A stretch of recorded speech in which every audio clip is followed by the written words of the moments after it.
Okay, here we go. Rationing of healthcare here in Oregon is coming, and it's all based on quote projections, and you know I don't know what to say. They just keep pushing fear porn, and the government's part of that, and also they never talk about how to prevent it other than getting the jab. They don't tell you to lose weight, eat a healthy diet, exercise, take your vitamins, zinc, whatever.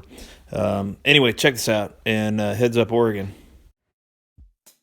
Now, the OHA also today put out guidelines telling hospitals how they should act if the time comes to begin having to ration care. KGW's Pat Doris joins me here to talk about that. Pat?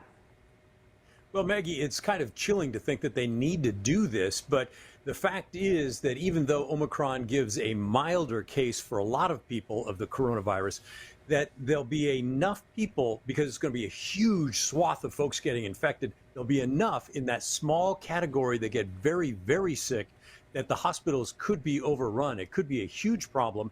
They're estimating as many as 1,600 people into the hospitals, and that's about 500 more than was at the height of the big surge that we had in September. So a lot of folks are very concerned about that.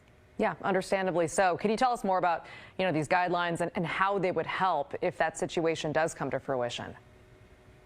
Well, and we want to be clear that we're not there yet. This is just sort of in case.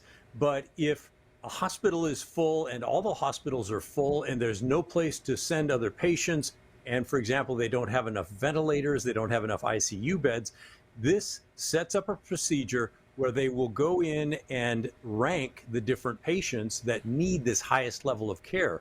And there's a number of different medical objectives that they'll use to analyze people so that hopefully you take, the race base and economics and everything out of it, and it's just purely a medical decision. And people will get a number, and the lower the number, the better, because that means that you have the highest likelihood of surviving your hospital stay, which is really the metric that they're looking at. Who's going to make it and who's not. And for the people that are having a higher number, they may not get that ventilator. They may be denied. The care may be rationed. And it'll be a brutal decision, but it's one that they think they may need to make in a few weeks. We'll see. Hopefully not, but that's why they're doing this. I know we've talked about this with doctors before, and they've always explained it as they try to give the care to those who will benefit the most, not those who deserve it the most. All right, Pat Doris with that update for us. Pat, thank you for the info.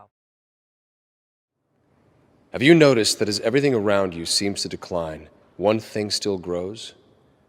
It is the power of your rulers. None of their plans and directives have solved your problems or made your life better.